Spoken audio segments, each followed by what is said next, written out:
Chapitre 9. Quelques-uns des résultats obtenus par Elius ont fini par s'ébruiter. Il est probable que c'est le chimpanzé lui-même qui n'a pas su tenir sa langue dans l'enthousiasme du succès. On murmure en ville qu'un savant a réussi à faire parler des hommes. De plus, les découvertes de la cité ensevelie sont commentées dans la presse et, quoique leur signification soit en général déformée, certains journalistes sont bien près de soupçonner la vérité. Il en résulte un malaise dans la population qui se traduit par une méfiance accrue des dirigeants à mon égard et une attitude chaque jour un peu plus inquiétante. Cornelius a des ennemis. Il n'ose pas proclamer franchement sa découverte. Le voudrait-il que les autorités s'y opposeraient sans doute. Le clan orang-outan, Zaius en tête, intrigue contre lui.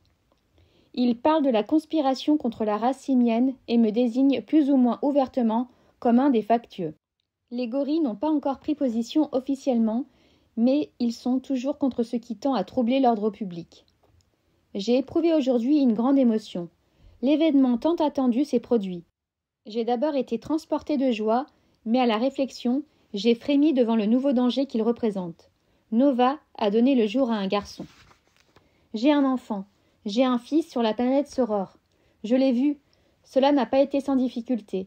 Les consignes de secret sont devenues de plus en plus sévères, et je n'ai pu rendre visite à Nova durant la semaine qui a précédé sa délivrance. C'est Zira qui m'a apporté la nouvelle. Elle, au moins, restera une amie fidèle, quoi qu'il arrive. Elle m'a trouvée si agitée qu'elle a pris sur elle de me ménager une entrevue avec ma nouvelle famille. C'est quelques jours après la naissance qu'elle m'a conduit vers elle, tard dans la nuit, car le nouveau-né est sans cesse surveillé dans la journée. Je l'ai vu, c'est un bébé magnifique. Il était étendu sur la paille, comme un nouveau Christ, pelotonné contre le sein de sa mère. Il me ressemble, mais il a aussi la beauté de Nova.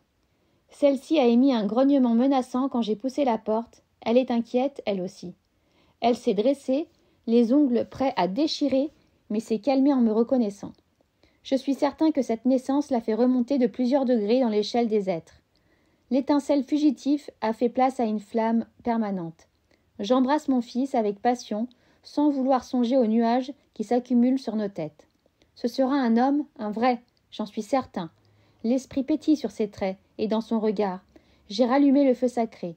Grâce à moi, une humanité ressuscite et va s'épanouir sur cette planète. Quand il sera grand, il fera souche et... Quand il sera grand, je frissonne en songeant aux conditions de son enfance et à tous les obstacles qui vont s'élever sur son chemin.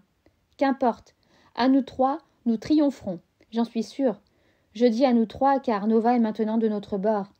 Il n'y a qu'à voir la manière dont elle contemple son enfant. Si elle le lèche encore, à la façon des mères de cette étrange planète, sa physionomie s'est spiritualisée.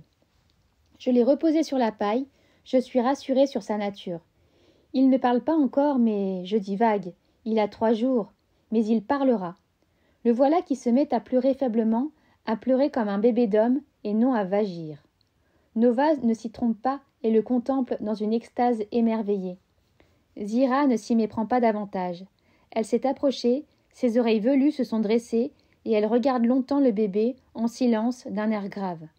Puis elle me fait comprendre que je ne peux rester plus longtemps. Ce serait trop dangereux pour nous tous si l'on me surprenait ici. Elle me promet de veiller sur mon fils, et je sais qu'elle tiendra parole. Mais je n'ignore pas non plus qu'elle est soupçonnée de complaisance envers moi, et l'éventualité de son renvoi me fait frémir. Je ne dois pas lui faire courir de risques. J'embrasse ma famille avec ferveur, et je m'éloigne. En me retournant, je vois la guenon se pencher, elle aussi, sur ce bébé d'homme, et poser doucement le museau sur son front, avant de fermer la cage. Et Nova ne proteste pas.